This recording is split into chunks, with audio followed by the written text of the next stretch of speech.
Hello दोस्तों, अपना YouTube channel NK study point में आप लोग का हार्दिक स्वागत करता हूँ।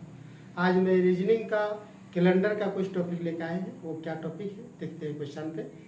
तो क्वेश्चन है कह रहा है कि 100 वर्षों में कितने विषम दिन होते हैं, या 200 वर्षों में कितने विषम दिन होते हैं, 400 वर्षों में कितने विषम दिन होते हैं। उसको हम लोग कैसे कंसेप्ट से निकालते हैं उस तरीके को समझेंगे। ठीक है, तो सबसे पहले ये 100 वर्षों में कितने विषम दिन होते हैं इसको जानने से पहले ये देखेंगे हम लोग एक साधारण वर्ष होता है और एक लीप वर्ष होता है। तो दोनों वर्ष को पहचानने का तरीका क्या है। साधारण वर्ष को 4 से डिवाइड किया जाता है। अगर 4 से डिवाइड करने के बाद अगर पूरा पूरी कट जाता हो तो वो लीप वर्ष, 4 से डिवाइड करने के बाद पूरा पूरी अगर नहीं कटता हो तो वो साधारण वर्ष होता है। ठीक है, जैसे अगर हम लोग लेते हैं 2007 को बाय डिवाइडर 4 करेंगे, पूरा पूरी नहीं कट रहा है तो ये हो गया आपका साधारण वर्ष हो जाता है। ये आपका साधारण वर्ष कहलाता है। और जैसे आपका 2008 4 से भाग देंगे पूरा पूरी कट जाएगा तो ये होता है लीप वर्ष। ये क्या होता है? लीप वर्ष होता है। ठीक है, तो अब हम लोग जानेंगे कि एक वर्ष में जो होता है, एक वर्ष में होता कितना है? 365 दिन होता है। ये होता है 365 दिन, ये साधारण वर्ष होता है, साधारण वर्ष। और एक वर्ष, एक लीप ईयर जो होता है, लीप वर्ष में 366 दिन होता है। ठीक है, 365 दिन यानी 52 सप्ताह, 52 सप्ताह प्लस 1 दिन होता है, एक विषम दिन। 52 सप्ताह प्लस 1 दिन, इसमें होता है 52 सप्ताह प्लस 2 दिन। 52 सप्ताह प्लस 2 दिन होता है। एक साधारण वर्ष में 365 दिन होता है और एक लीप वर्ष में 366 दिन होता है। दोनों ईयर को पहचानने का तरीका क्या है कि डिवाइडेड 4 से करते हैं। अगर 4 से अगर पूरा पूरी कट जा रहा हो तो लीप वर्ष, 4 से डिवाइड करने के बाद अगर पूरा पूरी नहीं कटता हो तो वो साधारण वर्ष होता है। ठीक है, तो एक लीप वर्ष में आपका 366 दिन यानी 52 सप्ताह प्लस 2 दिन यानी 2 विषम दिन होता है। ठीक है, 2 विषम दिन होता है। और एक साधारण वर्ष में 365 दिन यानी 52 सप्ताह प्लस 1 दिन यानी 1 विषम दिन होता है। आपका लीप वर्ष में एक साल में 1 विषम दिन और एक लीप वर्ष में एक साल में 2 विषम दिन होता है। ठीक है, तो अब क्वेश्चन कह रहा है कि 100 वर्षों में कितने विषम दिन होते हैं। तो सबसे पहले हम लोग इसको पता करेंगे कि 100 साल में इसको क्या करते हैं हम लोग, लीप वर्ष कितने। तो लीप वर्ष पता करने के लिए इसको क्या करते हैं, 4 से डिवाइड करते हैं, 4 से डिवाइड करते हैं। पहले अगर लीप वर्ष पता कर लेते हैं तो साधारण वर्ष पे उससे हम लोग निकाल लेंगे। तो लीप वर्ष पता करने के लिए 4 से डिवाइड जब किए तो 4 25 25, तो 25 नहीं होगा। क्यों नहीं होगा 25? क्योंकि 100 जो आ रहा है वो शताब्दी ईयर में आ जाता है। 100 साल जो है शताब्दी ईयर में हो जा रहा है, इसलिए कम कर देना होगा यानी 24 को जो होगा लीप वर्ष होगा। एक साल में कर 100 वर्षों में, अभी तो विषम दिन पता करना है, 100 वर्षों में लीप ईयर कितने होंगे तो लीप ईयर आपका 24 होंगे। ठीक है, लेकिन 100 साल, एक साल में कितना विषम दिन होता है जी? 1 विषम दिन होता है। तो एक साल में 1 विषम दिन होता है तो आपका ये 1 विषम दिन होता है आपका साधारण वर्ष में। लेकिन लीप वर्ष में कितना विषम दिन होता है? 2। एक साल में 2 होता है तो 24 में कितना हो जाएगा? 24 में 48 विषम दिन हो जाएगा। कितना हो जाएगा? 48 विषम दिन हो जाएगा आपका लीप वर्ष में। ठीक है, यानी 24 को जो लीप वर्ष है, 24 को लीप वर्ष है तो एक लीप वर्ष में 2 विषम दिन होता है। तो 24 वर्ष में कितना विषम दिन हो जाएगा? 24 में 48 विषम दिन हो गया। ठीक है, अब फिर हम लोग देखेंगे साधारण वर्ष में कितना है। साधारण वर्ष में आपका 1 विषम दिन होता है। तो साधारण वर्ष अब बचा कितना आपका? 24 हो गया। इसमें 100 में 24 जाएगा तो कितना बचा आपका? 76 को बचा आपका। 100 वर्षों में 24 को लीप ईयर हो रहा है तो साधारण वर्ष कितना है? 76। लेकिन इसमें अब विषम दिन कितना है? तो साधारण वर्ष एक साल में 1 विषम दिन होता है तो 76 साल में कितना हो जाएगा? 76 विषम दिन हो जाएगा। 76 विषम कुल कितना? 6 14 के 4 8 1 7 4 11 और 1 12, 124 कुल दिन हो जाएगा। इसको जब हम लोग सप्ताह में चेंज करेंगे तो कुल कितना विषम दिन हो जाएगा? 7 से डिवाइड कीजिए। आपका 7 से जो डिवाइड करते हैं तो हो जाएगा 7 का 7, 7 का 7, 7 से इसको डिवाइड कर देते हैं 48 हो गया। ये 76, 6 14 के 4 8 1 7 4 11 12, 124 को आप 7 से डिवाइड कर दीजिए। 7 1 का 7, 12 7 4, 7 7 49, 7 7 49, 14 में 9 के 5, रिमाइंडर कितना हो गया? इसको जो जोड़ दिए हम लोग दोनों को 124 आया, भाग 7 कर दिए तो रिमाइंडर कितना आ गया 5, यानी विषम दिन कितना होगा 5 को विषम दिन होता है। तो कह रहा है कि 100 वर्षों में कितने विषम दिन होते हैं, तो 100 वर्षों में आपका विषम दिनों की संख्या 5 होगा। कितना होगा 5 होगा। ठीक है, तो सबसे पहले एक बार फिर से समझ लेते हैं क्या किया हम लोग। सबसे पहले कि 100 वर्षों में कितने विषम दिन होते हैं, तो सबसे पहले उसमें हम लोग लीप ईयर पता कर लिए कि 100 वर्षों में कितने लीप ईयर है। तो 100 वर्षों में लीप ईयर 4 से उसको डिवाइड किया जाता है, 4 से डिवाइड किए थे 4 5 100, लेकिन 100 जो है आपका सप्तादी और हो जा रहा है, जिसके कारण 100 को माइनस कर दिए तो 24 को लीप ईयर है।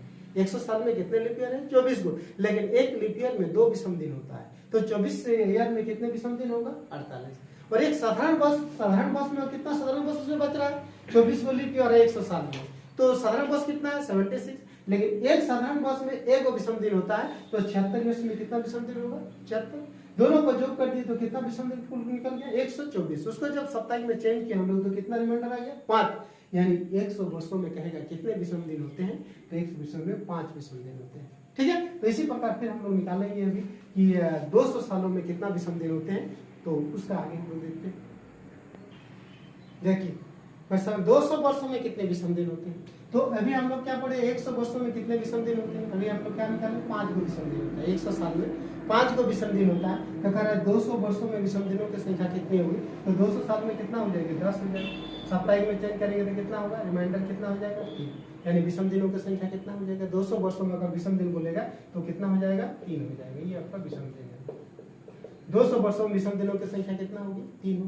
ठीक है, अगर पूछेगा कि 300 वर्षों में कितने विषम दिन होते हैं, तो 300 वर्षों में तो एक ईयर्स में होता है 5 को, 3 साल में कितना होगा 5 10 15 को, 15 को उसको 7 से डिवाइड कीजिए तो रिमाइंडर कितना आ जाएगा 7 2 14 1, विषम दिनों की संख्या कितना होगी 1 विषम दिन होगी, विषम दिनों की संख्या 1 होगी। ठीक है, उसी प्रकार का 400 वर्षों में कितने विषम दिन होते हैं, 400 वर्षों में कितने विषम दिन होते हैं, तो 400 वर्षों में तो हम जानते हैं कि एक वर्ष में 5 विषम दिन होता है, तो 400 वर्षों में 5 10 15 20 विषम दिन, तो 20/7 बराबर रिमाइंडर कितना आ गया 7 2 14, 6 विषम दिन हो गया। कितना विषम दिन हो जा रहा है 6 विषम दिन हो गया। इस तरह किसी भी दिन का विषम दिन अगर पता करेंगे कितना दिनों में कितना विषम दिन होता है, तो तुरंत हम लोग क्या करेंगे 100 साल 500 साल 600 साल जो भी रहेगा तुरंत उसमें हम लोग क्या करेंगे लीप ईयर पता किए। अभी जैसे हम लोग को निकाले थे कि 100 वर्षों में कितने विषम दिन होते हैं, तो सबसे पहले इसमें हम लोग क्या सीखे थे कि इसमें लीप ईयर कितना है वो पता किए, तो लीप ईयर जैसे पता किए तो ये हो गया 4 25 100 25, लेकिन 100 जो है आपका शताब्दी ईयर है, इसी कारण वो काउंट में नहीं आएगा, यानी 24 को लीप ईयर है। और साधारण वर्ष इसमें कितना है, जब 100 में 24 को लीप ईयर है, 24 को लीप ईयर है तो साधारण वर्ष कितना है 76 को, साधारण वर्ष आपका 76 को हो गया। लेकिन एक साल में जो होता है, एक साल में एक विषम दिन होता है आपका साधारण वर्ष में, और एक लीप वर्ष में 2 विषम दिन होता है। एक लीप वर्ष में 2 विषम दिन होता है, 24 साल में 24 दूनी 48 विषम दिन हो गया, और 76 साल में एक साधारण वर्ष में एक विषम दिन होता है, तो 76 साल में कितना हो जाएगा 76 विषम दिन हो गया। इसको जब जोड़ दिए 4 4 4 124 कुल हो गया, इसको जो 7 से डिवाइड किए तो रिमाइंडर आ गया आपका कितना 5, यानी 100 साल में विषम दिनों की संख्या कितना निकल गया 5। उसी आधार पर हम लोग 200 साल में निकाल लेंगे, फिर 300 साल में निकाल लेंगे, फिर 400 में निकाल लेंगे, फिर 600 800 किसी भी ईयर्स का अगर विषम दिन निकालने के लिए कहेगा तो इस कंसेप्ट से इसको निकाल सकते हैं। ठीक है, फिर आगे हम लोग देखते हैं दूसरा टॉपिक के क्वेश्चन। देखिए अगला टॉपिक कह रहा है 1 जनवरी 1981 को मंगलवार हो तो 31 दिसंबर 1981 को कौन सा दिन। ठीक है, 1 जनवरी 1981 को मंगलवार है, 31 दिसंबर 1981 मतलब उसी साल की बात हो रही है। तो सबसे पहले इसमें हम लोग देखेंगे कि ये जो ईयर है 1981 लीप ईयर है कि आपका नॉन लीप ईयर है। ठीक है, तो लीप ईयर पता करने के लिए उसको 4 से डिवाइड करते हैं, अगर 4 से पूरा पूरी नहीं कटता हो तो वह नॉन लीप ईयर, 4 से पूरा पूरी काट जाता हो तो लीप ईयर। तो 4 से हम लोग पूरे को डिवाइड करने की जरूरत नहीं है कि लास्ट का 2 डिजिट से ही 2 डिजिट को डिवाइड करने से पता चल जाता है कि 4 से कटेगी या नहीं कटेगी। तो 4 से काटने पर यह पूरा पूरी डिवीजन नहीं हो रही है, यानी ये कौन सा हो गया नॉन लीप ईयर हो गया, यानी साधारण वर्ष होता है। और साधारण वर्ष में क्या होता है नोट मेरे लिए, साधारण वर्ष में जो होता है साधारण वर्ष में प्रथम दिन एवं अंतिम दिन, प्रथम दिन एवं अंतिम दिन समान होता है। दूसरा लीप वर्ष में अगर रहेगा, लीप वर्ष में प्रथम दिन की तुलना में अंतिम दिन एक दिन बढ़ जाता है, एक दिन बढ़ जाता ये कह रहे साधारण वर्ष में प्रथम दिन एवं अंतिम दिन समान होता है, जबकि लीप वर्ष में प्रथम दिन की तुलना में अंतिम दिन एक दिन बढ़ जाता है। तो सबसे पहले हम लोग को पता करेंगे जो ईयर है वो लीप ईयर है कि नॉन लीप ईयर है। तो लीप ईयर पता करने के लिए उसको 4 से डिवाइड किया जाता है। अगर 4 से पूरा पूरी नहीं करता हो तो नॉन लीप ईयर, 4 से अगर पूरा पूरी काट गया तो लीप ईयर। तो ये नहीं काट रहा है तो ये non leap year. Non leap year में क्या होता है, दोनों दिन अंतिम दिन और प्रथम दिन सेम होता है। तो कह रहा है कि 1 जनवरी को मंगलवार है तो 31 दिसंबर से 81 को भी क्या हो जाएगा, मंगलवार हो जाएगा। ठीक है। दूसरा क्वेश्चन देखिए, 1 जनवरी 2008 को यदि सोमवार हो तो 31 दिसंबर 2008 को कौन सा दिन होगा। तो इसमें देख रहे हैं कि 2008 जो है 8 4 से पूरा पूरी डिवीजन हो जा रही है, यानी ये लीप ईयर है। या लीप ईयर में प्रथम दिन के तुलना में अंतिम दिन क्या होता है, एक दिन बढ़ जाता है। 31 दिसंबर क्या होगा, ये अगर सोमवार है 1 जनवरी को तो एक दिन बढ़ा देंगे तो ये क्या हो जाएगा, मंगलवार हो जाएगा। ये आपका मंगलवार हो जाएगा। ये ऑप्शन नंबर 1 इसके सारे द राइट आंसर। ठीक है। अब फिर हम लोग चलते हैं अगला टॉपिक में।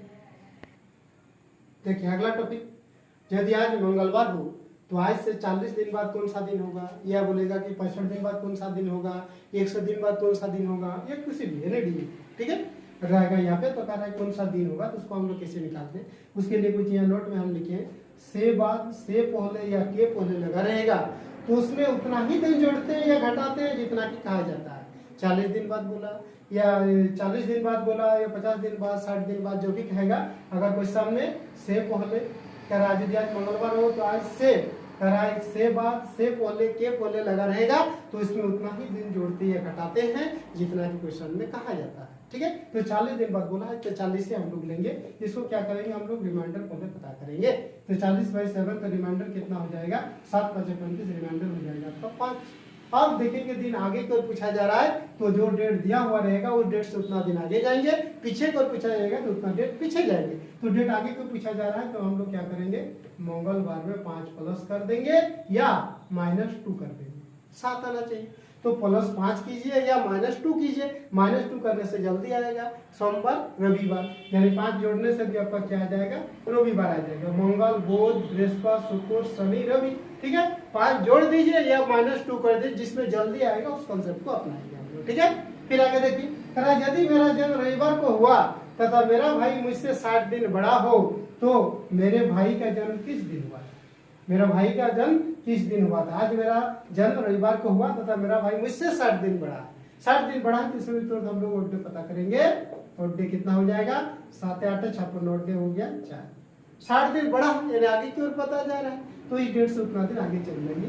रविवार में 4 दिन आगे चल जाइए या 3 दिन पीछे आ जाइए। ठीक है। तो रवि सोम मंगल बुध बृहस्पति, रवि हो गया, रवि सोम मंगल बुध आपका बृहस्पति, 7 8 56 ना। मेरा भाई 60 दिन बड़ा हो तो मेरे भाई का जन्म किस दिन हुआ, इसको भाग देंगे तो क्या हो जाएगा, 7 8 56। ठीक है। 7 8 56 हो जाएगा तो 10 में 6 हो गया तो 4, रिमाइंडर कितना बच गया, रिमाइंडर 4 बच गया। तो रिमाइंडर 4 बच गया तो कह रहा है रविवार को जन्म हुआ था तो मेरा भाई मुझसे 60 दिन बड़ा है, तो बड़ा है तो कह रहा है मेरे भाई का जन्म किस दिन हुआ। तो आगे की ओर पूछा जा रहा है तो आगे उसमें अगर प्लस कर देते हैं तो रविवार में 4 दिन आगे जाइए, रवि सोम मंगल बुध बृहस्पति, बृहस्पति हो जाएगा। जो ऑप्शन में लिखने में कहीं मिस्टेक हुआ है इसको बृहस्पति, कौन सा दिन हो जाएगा, बृहस्पति हो जाएगा, यानी ऑप्शन नंबर इसके समय का राइट आंसर। ठीक है। तो फिर हम लोग चलते हैं अगला टॉपिक में। अगला टॉपिक देखिए, यदि आज शनिवार हो तो आज के 120 दिन बाद कौन सा दिन होगा। ठीक है। नोट में क्या लिखे, के बाद अगर पूछा जा रहा है क्वेश्चन में तो कह रहा है इसमें एक दिन एक्स्ट्रा जोड़ते हैं के बाद। जैसे कहेगा कि आज के 120 दिन बाद, आज के 50 दिन बाद, आज के 100 दिन बाद, जब भी क्वेश्चन में पूछा जाएगा तो इसमें एक दिन एक्स्ट्रा जोड़ना पड़ेगा। ठीक है। से बाद या से पहले या के पहले उसमें जो लगा रहता था हम लोग वही दिन जोड़ते थे या घटाते थे, लेकिन इसमें के बाद जब लगा रहेगा तो हम लोग क्या करेंगे, इस दिन से एक दिन एक्स्ट्रा जोड़ते हैं। तो एक्स्ट्रा जोड़ देंगे तो 121 बटा 7, रिमाइंडर इसमें पता करेंगे तो रिमाइंडर कितना हो जाएगा, 7 से इसको डिवाइड कीजिए 121 को, आपका 7 1 का 7, 12 को 7 गया 5, आपका 7 7 का 49, गारमन होगा तो कितना 2 रिमाइंडर बचा, रिमाइंडर कितना 2 बच जाएगा। रिमाइंडर जब 2 बच जाता है तो दिन क्या बोल रहा है, आगे के पूछा जा रहा है, तो जो डेट दिया हुआ रहता है उस डेट से हम लोग उतना दिन आगे जाते हैं। ठीक है, उतना दिन जब आगे जाते हैं तो आगे जाइए आप सब, डेट क्या दिया हुआ है शनिवार, शनिवार में 2 दिन आगे चढ़ जाइए, शनि रवि सोम, तो क्या हो जाएगा सोमवार हो जाएगा। ठीक है, तो ये चीज ध्यान रखिएगा कि जब भी आज के बाद बोलेगा, ठीक है, तो उसमें जो दिन कहा जाएगा उससे एक दिन एक्स्ट्रा जोड़ के उसको डे ज्ञात करेंगे, और डे ज्ञात करने के बाद हम लोग देखेंगे कि आगे के दिन पूछा जा रहा है तो क्या करेंगे, उतना दिन फिर जोड़ देंगे, तो मेरा आंसर आ जाएगा। ठीक है, तो मैं उम्मीद करता हूँ कि आज ये जो कॉन्सेप्ट है आप लोग पूरी तरह समझ गए होंगे। ठीक है, अगर वीडियो अच्छा लगे तो वीडियो दोस्तों के साथ शेयर कीजिए, लाइक कीजिए, कमेंट कीजिए। फिर हम लोग मिलते हैं नेक्स्ट वीडियो में नई ट्रिक के साथ, तब तक के लिए थैंक यू, बेस्ट।